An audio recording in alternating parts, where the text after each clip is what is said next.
എറണാകുളം ജില്ലയിൽ CPM-നെ നയിക്കാൻ ഇനി എസ് സതീഷ് ഉണ്ടാകും. അതിന് തന്നെ എല്ലാവിധ ആശംസകളും. ഏത് തരത്തിലാണ് പാർട്ടിയുടെ അടിത്തറ ശക്തമാക്കി മുന്നോട്ട് കൊണ്ടുപോകാനുള്ള ഒരു പദ്ധതി എങ്ങനെയാണ്? അല്ല, ഞങ്ങളുടെ കഴിഞ്ഞ 24-ാം പാർട്ടി കോൺഗ്രസിൻ്റെ ഭാഗമായ പാർട്ടി ജില്ലാ സമ്മേളനം ജില്ലയിലെ പാർട്ടിയുടെ സാഹചര്യങ്ങളെ സംബന്ധിച്ച് പൊതുവായി വിലയിരുത്തൽ നടത്തിയിട്ടുണ്ട്. ഭാവി എങ്ങനെയാണ് പോകേണ്ടത് എന്നതിനെ സംബന്ധിച്ചുള്ള ഒരു രൂപകൽപ്പനയും സമ്മേളനം നൽകിയിട്ടുണ്ട്.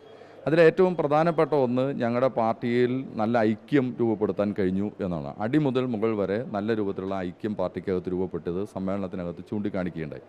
ആ ഐക്യത്തെ ഉപയോഗപ്പെടുത്തിക്കൊണ്ട് കൂടുതൽ ജനകീയമാക്കാൻ കഴിയത്തക്ക വിധത്തിലേക്ക് പാർട്ടിയെ വളർത്തുക എന്ന ഒരു കർമ്മ പദ്ധതിയാണ് സമ്മേളനം രൂപകൽപ്പന ചെയ്തിട്ടുള്ളത്. അത് ഞങ്ങൾ ചർച്ച ചെയ്തത് അതിൻ്റെ ഒരു രൂപം നൽകാൻ വേണ്ടി പോകുന്നതേ ഉള്ളൂ.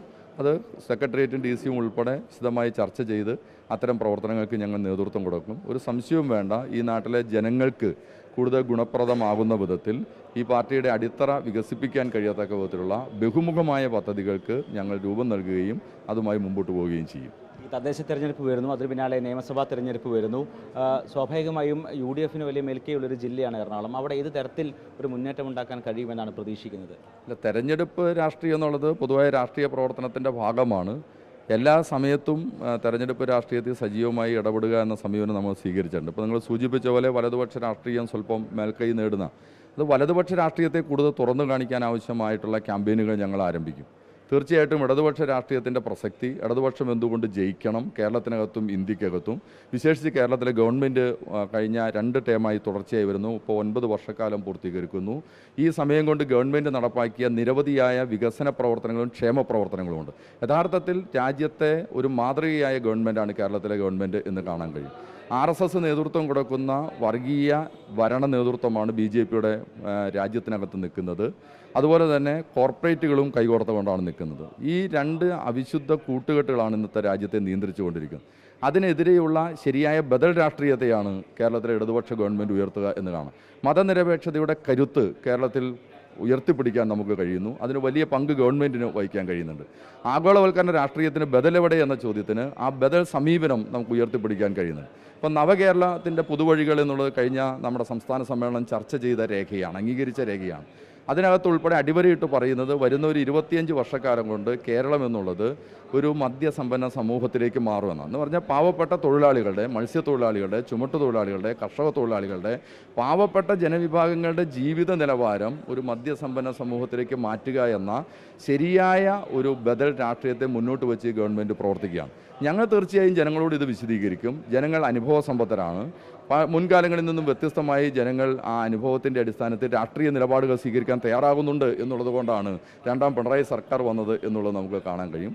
വിവിധ രൂപത്തിലുള്ള രാഷ്ട്രീയ ആക്രമണങ്ങൾ ഞങ്ങൾക്ക് നേരെ നടന്നുകൊണ്ടിരിക്കുമ്പോഴും ശരിയായ രാഷ്ട്രീയ കാഴ്ചപ്പാടോടെ ഞങ്ങളുടെ പാർട്ടിയും ഗവൺമെൻറ്റും നടപ്പാക്കുന്ന നിലപാടുകൾ ജനങ്ങളിൽ കൂടുതൽ സ്വീകാര്യത ഉണ്ടാക്കുന്നുണ്ടെന്നാണ് ഞങ്ങൾ മനസ്സിലാക്കുന്നത്. തീർച്ചയായും ഈ ഘട്ടത്തിലും ആ പ്രവർത്തനങ്ങളെ കൂടുതൽ ശക്തിപ്പെടുത്തി മുമ്പോട്ട് പോകാൻ ആവശ്യമായ സമയം. അപ്പോഴും ഈ 2020 പോലുള്ള ചില പുതിയ ന്യൂജൻ പാർട്ടികൾ വലിയ സാന്നിധ്യമാവുകയും തദ്ദേശ തെരഞ്ഞെടുപ്പിലടക്കം അവർ വിജയിച്ചു വരുന്നൊരു സാഹചര്യമുണ്ട്. ഇതിനെങ്ങനെ ചെറുക്കും? അല്ല, അത് തീർച്ചയായും ഈ രാഷ്ട്രീയ പ്രവർത്തനം കൊണ്ട് മാറി വരേണ്ടതാണ്. അത് ചില വ്യാമോഹങ്ങൾ സൃഷ്ടിക്കുന്നുണ്ട്. 2020 പോലെയുള്ള അല്ലെങ്കിൽ അത്തരത്തിൽ ഉള്ള ചില പാർട്ടികൾ സാധാരണ മനുഷ്യരുടെ ഇടയിൽ ചില വ്യാമോഹങ്ങൾ സൃഷ്ടിക്കുന്നുണ്ട്. യഥാർത്ഥ പ്രശ്നം ഞാൻ ആദ്യം പറഞ്ഞ ആഗോളവൽക്കരണ രാഷ്ട്രീയത്തിൻ്റെ വലിയ കെടുതികളാണ് സാമാന്യ ജനത അനുഭവിച്ചുകൊണ്ടിരിക്കുന്നത്.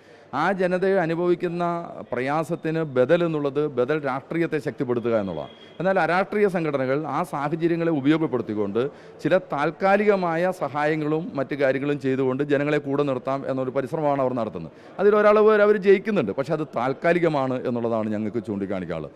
അത് കൂടുതൽ ആ ജനങ്ങളെ തന്നെ ബോധ്യമാണ്. സാധാരണ പാവപ്പെട്ട മനുഷ്യരാണ്. ആ മനുഷ്യരോട് തന്നെ ഈ കാര്യങ്ങളെ സംബന്ധിച്ച് കൂടുതൽ ബോധ്യപ്പെടുത്താനും ഇന്നത്തെ ഇന്ത്യക്കകത്ത് സോഷ്യലിസം എന്ന കാഴ്ചപ്പാടിനെ ഉയർത്തിപ്പിടിക്കേണ്ടതിൻ്റെ പ്രാധാന്യത്തെ സംബന്ധിച്ച് അവരോട് സംസാരിക്കാനും ആ ബദൽ രാഷ്ട്രീയത്തിന് വേണ്ടി ഇന്ത്യയുടെ ഒരു സാഹചര്യത്തിനകത്ത് നിന്നുകൊണ്ട് പരിശ്രമിച്ചു കൊണ്ടിരിക്കുന്ന കേരളത്തിൻ്റെ ഗവൺമെൻറ്റിൻ്റെ പ്രത്യേകതകളെ അവരോട് വിശദീകരിച്ച് ബോധ്യപ്പെടുത്തിക്കൊണ്ട് അത്തരം അപകടങ്ങളെ തരണം ചെയ്യാൻ കഴിയും എന്ന വിശ്വാസമാണ് ഞങ്ങൾക്കുള്ളത്.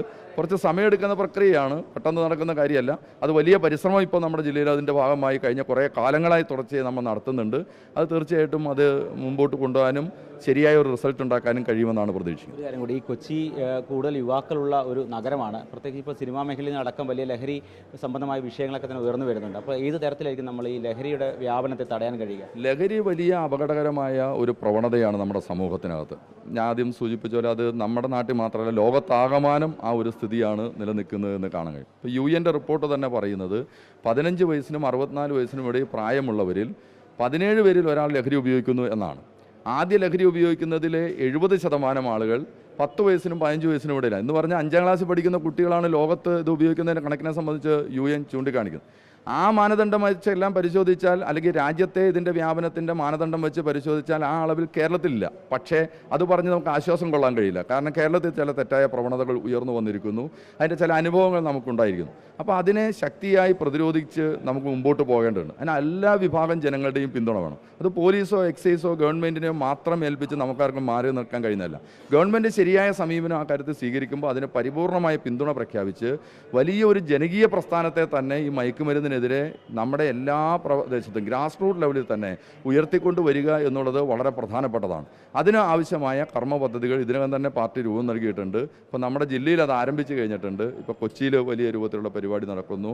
നമ്മുടെ വൈപ്പിനിൽ മെയ് മാസം 1-ാം തീയതി 25,000 ആളുകൾ അണിനിരക്കുന്ന 25 കിലോമീറ്ററിലായി 25,000 ആളുകൾ അണിനിരക്കുന്ന വലിയ പരിപാടിയാണ് ആസൂത്രണം ചെയ്തിട്ടുള്ളത്. അതുപോലെ അതിന് മുന്നോടിയായിട്ടുള്ള നിരവധി കാര്യങ്ങൾ ചെയ്തുകൊണ്ടാണ് ആ പ്രവർത്തനത്തിലേക്ക് പോകുന്നത്. അപ്പോൾ വളരെ ലോക്കൽ തലത്തിൽ ഗ്രാസ് റൂട്ട് ലെവലിൽ ഇതിൻ്റെ അപകടത്തെ സംബന്ധിച്ച് ബോധ്യപ്പെടുത്താനും ഒരു ജനകീയ പ്രതിരോധം ഉയർത്തിക്കൊണ്ടുവന്ന് ഇതിനെ പ്രതിരോധിക്കാനും കഴിയണം എന്നാണ് കാണുന്നത്. ഇതിലെല്ലാവർക്കും ഉത്തരവാദിത്വം നിർവഹിക്കാനുണ്ട്. തീർച്ചയായും സിനിമാ ലോകത്തുള്ളവർക്ക് നിങ്ങൾ സൂചിപ്പിച്ച വളരെ മാതൃകയാകേണ്ടവരാണ്. അവരെയെല്ലാമാണ് സമൂഹം മാതൃകയായി കാണുന്നത്. അങ്ങനെ സമൂഹം ശ്രദ്ധിക്കുന്നവർ, അല്ലെങ്കിൽ ആ സമൂഹം ശ്രദ്ധിക്കുന്ന മേഖലയിലുള്ളവർ കൂടുതൽ ജാഗ്രത പുലർത്തേണ്ടതുണ്ട് ഈ കാര്യത്തിൽ എന്നുള്ള കാര്യത്തിൽ ഒരു സംശയവും വേണ്ട.